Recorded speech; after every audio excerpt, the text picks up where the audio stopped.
नमस्कार. आज आपण बघूया what are the foundry materials. Foundry materials म्हणजे काय? आज आपण या व्हिडिओमध्ये फाउंड्री मटेरियल्सबद्दलची माहिती बघणार आहोत. तर फाउंड्री मटेरियल्सबद्दल बघण्या अगोदर आपल्याला फाउंड्री म्हणजे काय? हे आपल्याला माहीत असणे गरजेचे आहे. की बघूया आपण what is the foundry? A workshop और फॅक्टरी फॉर कास्टिंग मेटल्स. एक असं वर्कशॉप आणि फॅक्टरी आहे तिथे मेटलची कास्टिंग केली जाते. आता कास्टिंग म्हणजे काय? तर एक फॉर एक्झाम्पल मी तुम्हाला एक उदाहरण देतो. एक कोणता पण किचनच्या युटेन्सिल्स म्हणजे एखाद भांडं बघा तुम्ही, अ, गंज बनवायचा असला, तर तो गंज बनवायच्या अगोदर तुम्हाला त्याचा एक डमी पीस बनवायचा असतो. म्हणजे त्याला आपण मोल्ड म्हणतो. त्याचा डमी पीस बनवल्यावर त्याच्यामध्ये मोल्टन मेटल पोर करतो आणि त्याला सॉलिडिफाय करतो. त्याला सॉलिडिफाय झाल्यावर त्याची फिनिश करतो आणि आपल्याला फिनिश प्रोडक्ट म्हणून तो आपल्याला एक गंज मिळतो. तर त्याला आपण कास्टिंग म्हणतो. मेटलची कास्टिंग म्हणजेच मेटलची बनलेली वस्तू ज्याला आपण मोल्डमध्ये कास्ट करतो, त्याला म्हणतो आपण मेटल कास्टिंग.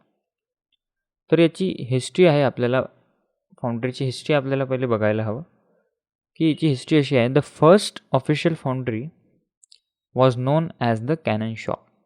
तर हिस्ट्री अशी आहे की पहिली फाउंड्री जी आहे वर्ल्डमधली, त्याला पहिले कॅनन शॉप या नावाने ओळखलं जायचं आणि ती which was built in Moscow in 1479. ती 1479मध्ये मॉस्कोमध्ये एस्टॅब्लिश झाली होती. 14 आणि म्हणजे इथे the 14th and 15th century metal foundry industry in Europe became known for the production of bronze and iron bells, cannons and cannon balls. तर 14 आणि 15 सेंच्युरीमध्ये जी मेटल फाउंड्री इंडस्ट्री होती युरोपमधली, ती ब्रॉन्झ आणि आयरनच्या बेल्स जे असतात ना, बेल्स, घंट्या, ते बनवण्यासाठी प्रोडक्शन होत होतं, तर त्याच्यासाठी नावाजलेली होती. कॅनन आणि कॅनन बॉल्स जे तोफा राहत होते, आणि तोफाचे ते गोळा बारूद जे बॉल्स असतात, ते पण त्याच्या प्रोडक्शनसाठी त्याला महत्त्व होतं. तर आपण बघूया, हे बघून आपल्याला याच्यात 3 क्वेश्चन आपल्याला अराईव्ह होतात, की history of foundry in India कशी आहे, हिस्ट्री कशी आहे फाउंड्रीची इंडियामध्ये. Where was the first foundry established in India, पहिली फाउंड्री ही इंडियामध्ये कुठे एस्टॅब्लिश झाली होती, आणि प्रेझेंट सिच्युएशन कशी आहे फाउंड्रीची इंडियामध्ये.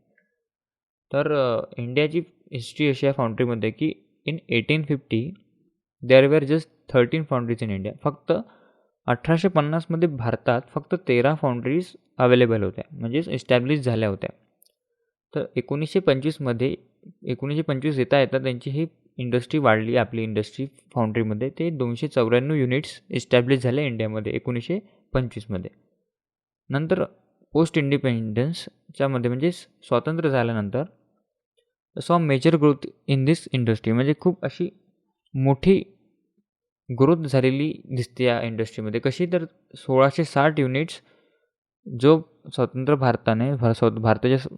भारताच्या पहिल्या सरकारने जो 5 इयर प्लॅन्स, पंचवार्षिक योजना दिली होती, त्या योजनेमध्ये अंतर्गत म्हणजे त्या काळामध्ये 1660 युनिट्स या एस्टॅब्लिश झाल्या होत्या आणि 1982 येता येता 4325 युनिट्स एस्टॅब्लिश झाल्या फाउंड्रीच्या.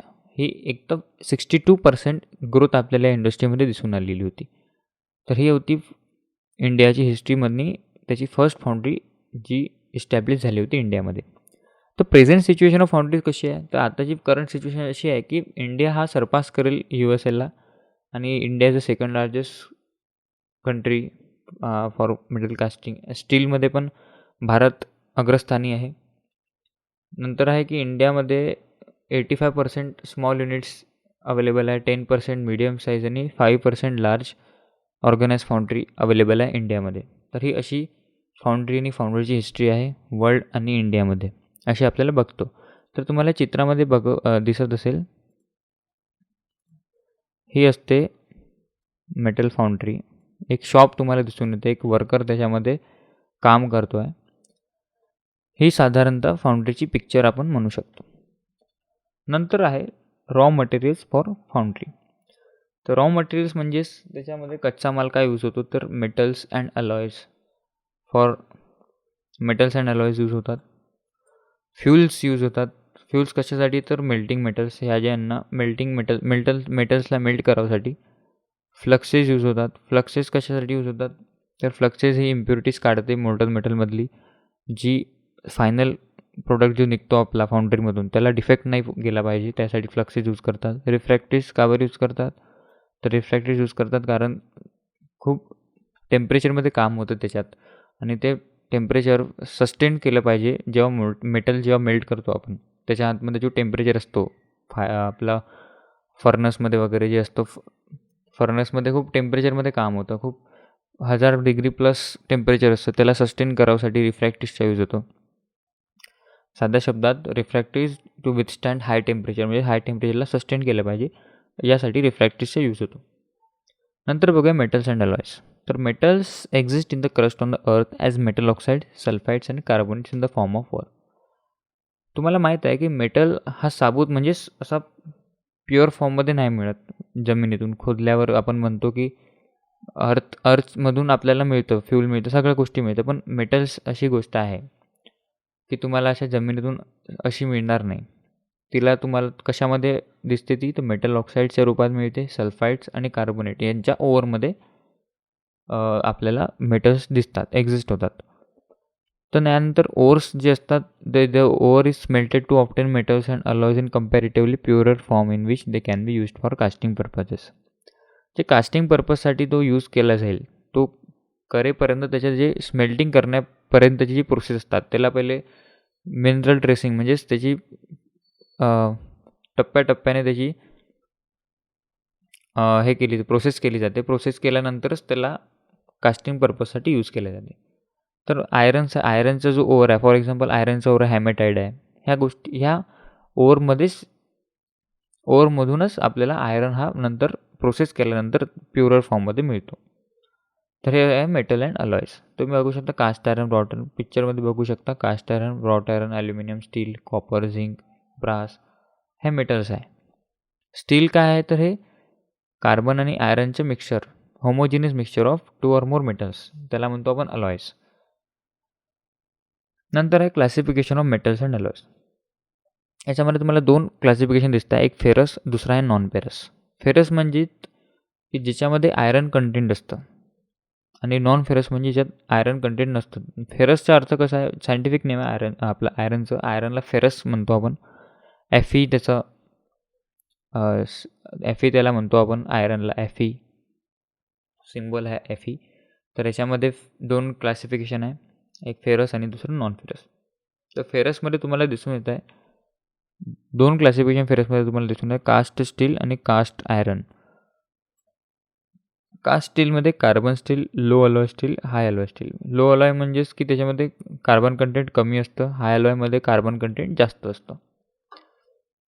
कास्ट आयरनमध्ये आपल्याला बघून येतो व्हाईट आयरन आहे, मॅलिएबल आयरन आहे, ग्रे कास्ट आयरन आहे, plain iron, ductile cast iron म्हणजेच त्याला नोडुलर आयरन पण म्हणतात, कॉम्पॅक्टेड ग्राफाईट आणि अलॉय कास्ट आयरन. हे त्याची क्लासिफिकेशन्स आहे. तर त्यानुसार तुम्हाला हे कास्ट आयरनमध्ये तुम्हाला जिथे व्हाईट, मॅलिएबल दिसत आहे त्यांच्या प्रॉपर्टीनुसार त्यांची नावं आहे. मॅलिएबल, ग्रे, डक्टाईल कास्ट आयरन हे त्यांच्या सगळ्या प्रॉपर्टीनुसार त्यांची नावं तुम्हाला दिसत आहेत. नंतर आहे नॉन फेरस, ज्याच्यामध्ये आयरन कंटेंट नसतं. तर ॲल्युमिनियम बेस असतात metals and alloys, copper base पण अलॉयज असतात, lead base alloys, magnesium base alloys, nickel base alloys. याच्यामध्ये आयरन नसून हे ॲल्युमिनियम बेस म्हणजे ॲल्युमिनियम कंटेंट असतं, कॉपर बेस म्हणजे कॉपरचं कंटेंट अशा प्रकारचे मेटल्स आणि अलॉयज असतात. त्याला non ferrous metals and alloys असे म्हणतात. तर 2 क्लासिफिकेशन बघितले आपण, फेरस आणि नॉन फेरस. फेरस म्हणजेच ज्याच्यात आयरन कंटेंट असतं, नॉन फेरस म्हणजे ज्याच्यात आयरन कंटेंट नसतं. अशा प्रकारे classification of metals and alloys असं होतं. नंतर बघूया आपण फ्युल्स. फ्युल्स म्हणजेच फ्यूल जे यूज करतो. फ्यूल कशासाठी यूज करतो आपण? तिथे लिहिलं आहे फॉर मेल्टिंग मेटल्स. मेटलला मेल्ट करायसाठी फ्यूलचा उपयोग केला जातो. तर पहिला आपण यूज करतो कोल, नंतर आहे कोक, नंतर गॅस, ऑइल, इलेक्ट्रिसिटी.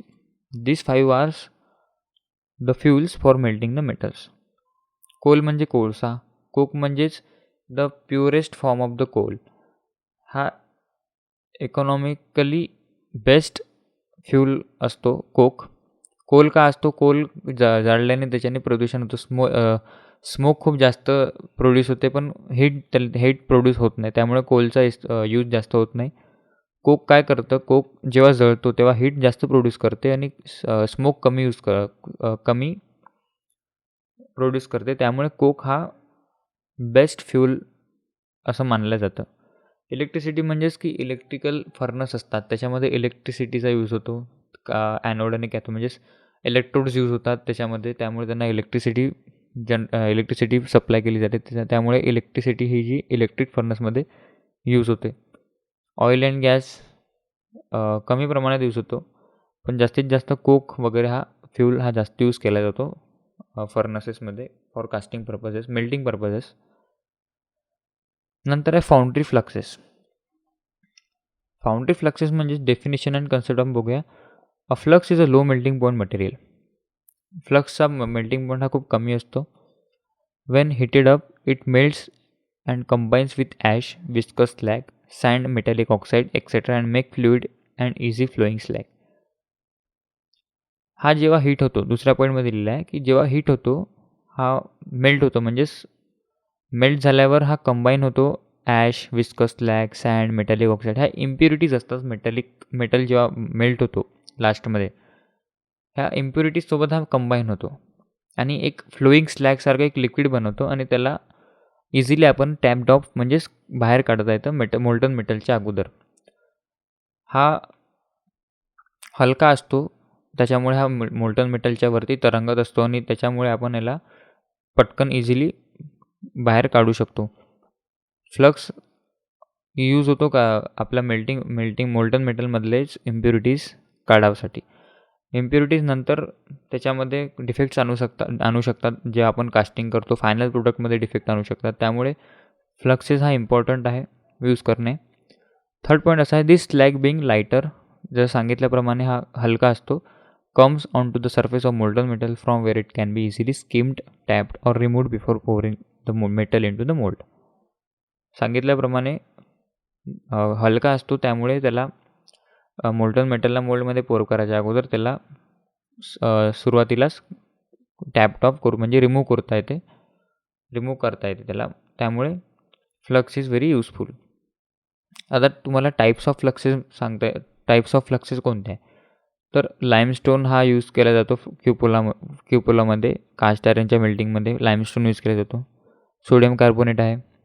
नंतर नायट्रोजन, हिलियम, क्लोरीन हा गॅसेस फ्लक्सेस आहे जो ॲल्युमिनियम फाउंड्रीमध्ये यूज करतो, जो डिझॉल्व्ड हायड्रोजन जे इंटॅप्ड गॅसेस असतात त्यांना रिमूव्ह करण्यासाठी. सोडियम कार्बोनेट लाईमस्टोनसोबत यूज केले जाते क्युपोलामध्ये.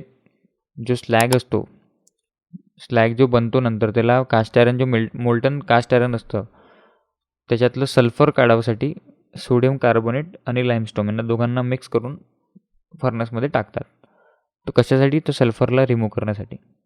अशा प्रकारे फाउंड्री फ्लक्सेसचा यूज होतो.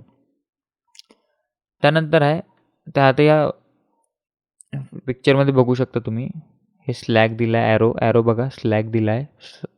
जो हा मोल्टन मेटल आहे, हा मोल्टन मेटल याच्यावरती जे रेड कलरचे आहे हा स्लॅग आहे.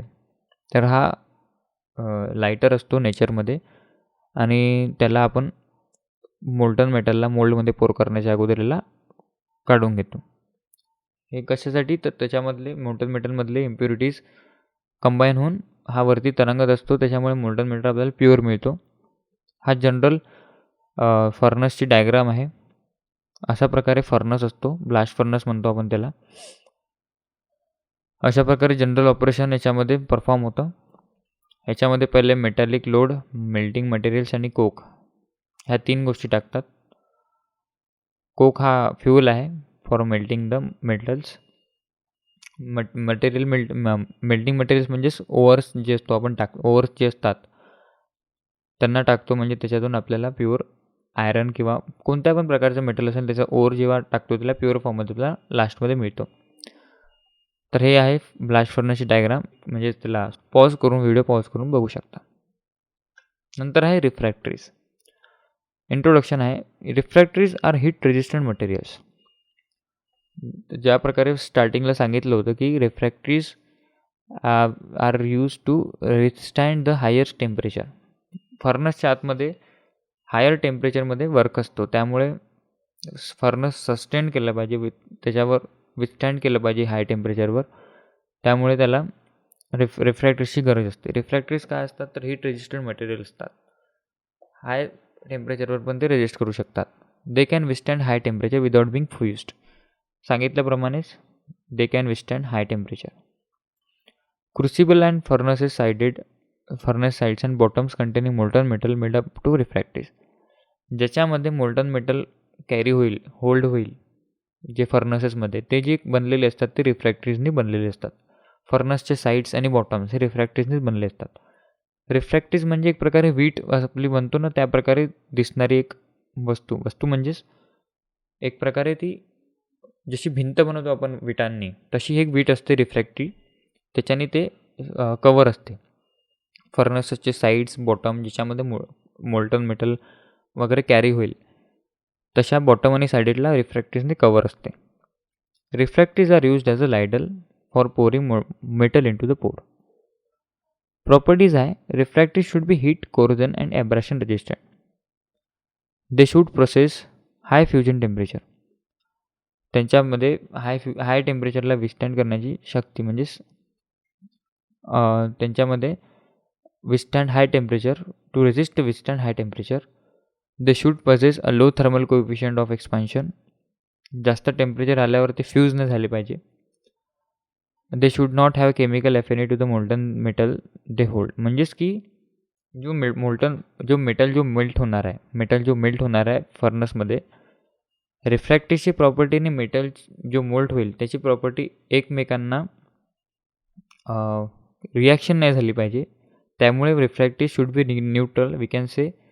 So refractives must be neutral. त्यांच्या दोघांमधील केमिकल रिॲक्शन नाही झाली पाहिजे, अशा प्रकारे रिफ्रॅक्टिव्हची प्रॉपर्टी असायला हवी. क्लासिफिकेशन आहे की refractives may grouped into following 3 categories. 3 कॅटेगरीजमध्ये रिफ्रॅक्टिव्हची ग्रुप केलेला आहे. तर ॲसिड रिफ्रॅक्टिव्ज, बेसिक रिफ्रॅक्टिव्ज आणि न्यूट्रल रिफ्रॅक्टिव्ज. 3 प्रकारच्या रिफ्रॅक्टिव्ज असतात, ॲसिड, बेसिक अँड न्यूट्रल. अशा प्रकारे हे फाउंड्रीबद्दलचे लेक्चर होतं. आशा करतो मला आवडलं असेल. थँक्यू.